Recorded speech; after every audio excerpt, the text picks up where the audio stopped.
This philosophical argument in the chat is so stupid. Look, Tilray. Yeah, let me show you. Let's go. Let's pull up this Rigetti model. Order cancelled. Just this is the dumbest shit I've ever seen. So take a look at AMC. Okay, AMC split adjusted is at 625. Okay, today's stock price for AMC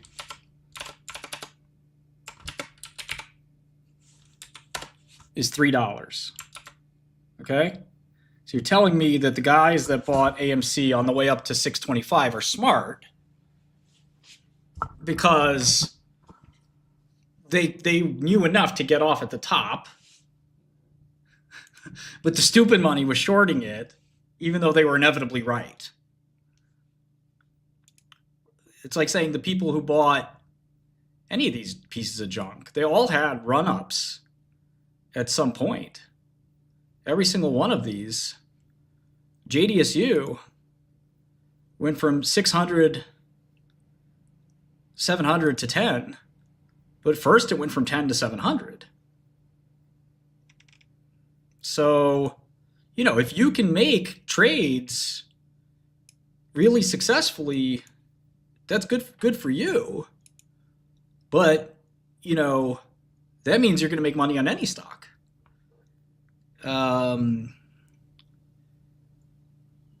So, you know, buying bubbles is generally, from most professionals' perspective, it's not something you want to try to do because you're going to end up with what happens here, which is you lose everything.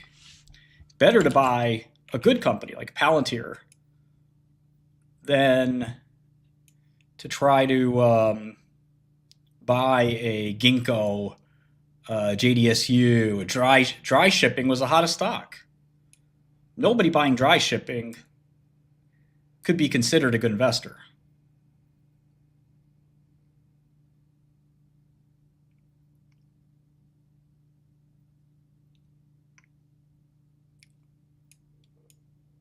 Now again, if you're a really good trader, good for you.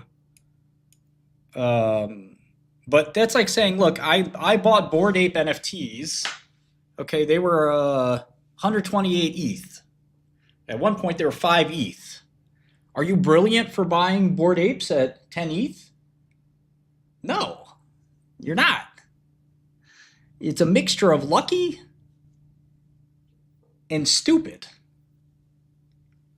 Because the ability to time a bubble is very, very rare. Very few people have that kind of skill. You keep saying that phrase, but it doesn't mean anything.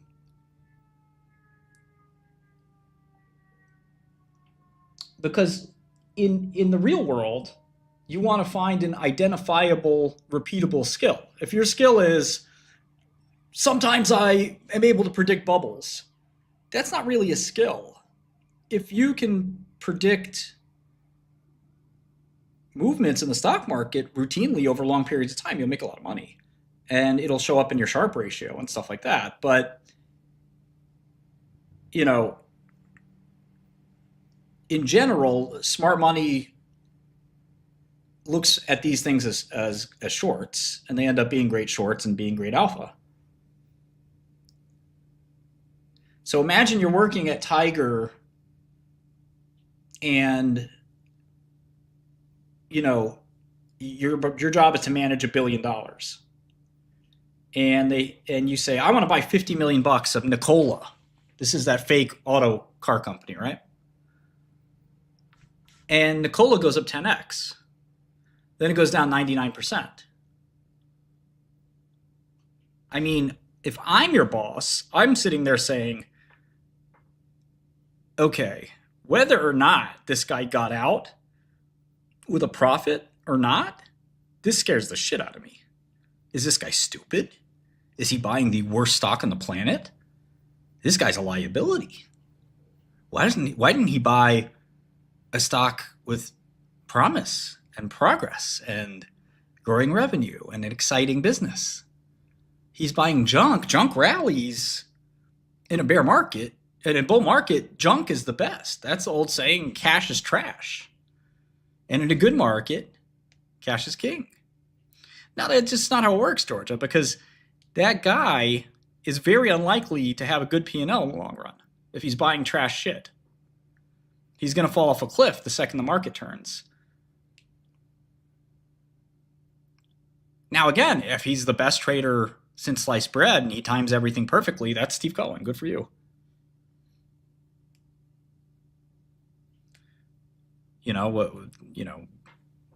There are people who did. Jim Cramer was like that. Jim Cramer was extremely good at it. But I think most money managers, most investors want to find somebody who has a repeatable, scalable skill. Identifying a bubble and shorting the bubble is a repeatable, scalable skill. You can't get carried out. And part of that is about risk management.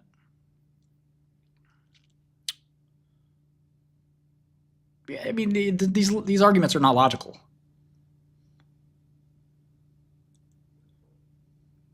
Many people are saying is not an argument. There's plenty of hedge funds that are up 25% last year. Third Point was up 25%.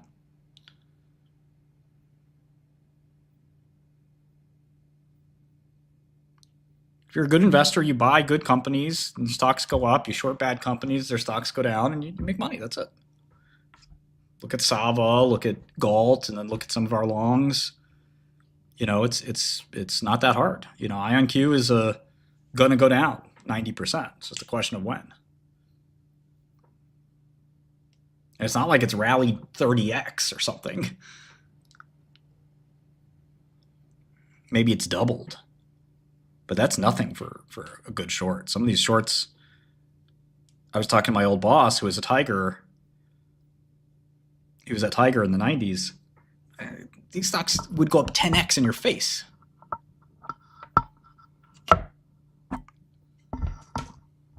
Michael Burry. You must be a kid.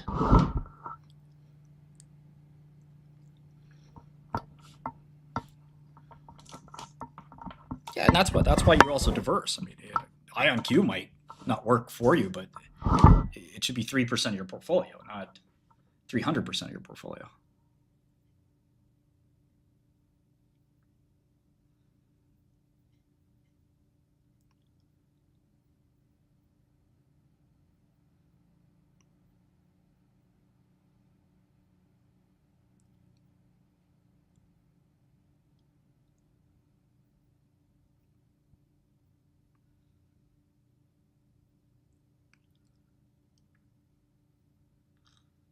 There's like, if you made a list of Wall Street investors, Burry wouldn't be in the top 200, I'd say.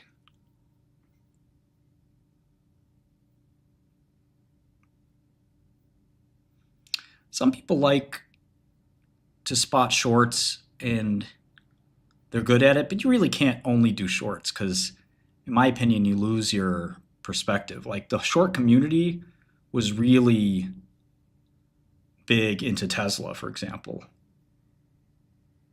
I mean, most profits, best Sharpe ratio. I mean, how else do you think other people quantify investors? Yeah, so the short seller community for Tesla was just so wrong and so bad. I don't think Palantir. I don't like to short. I don't like to short good companies.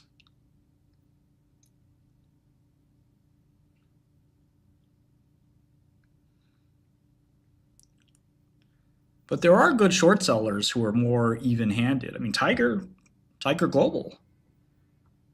Obviously the bubble had them losing a little bit, but Co2.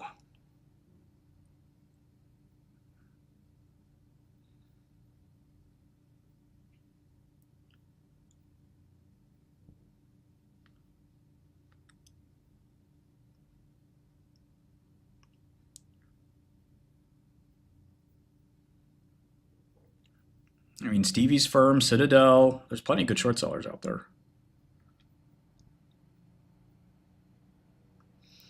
Yeah, I mean, look, Palantir's probably going to get cut in half at some point. and it's still a great company. Same thing with NVIDIA. Still a great company. It doesn't mean it's going to happen tomorrow. It doesn't mean you can predict exactly when it's going to happen. But most people who have been around feel the 2000 vibes here. This feels just like 2000. Anything can start the end of the bubble.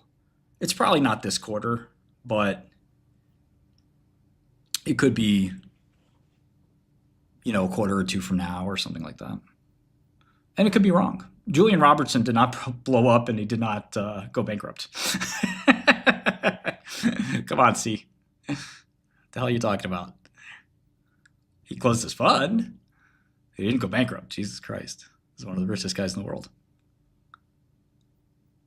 Rest in peace. I think NVIDIA will get cut in half probably at some point, but it could be getting cut in half from 150 or from 190. No, Bill Miller is not right. He did have bad performance, and he closed down, and that's what created all the Tiger Cubs.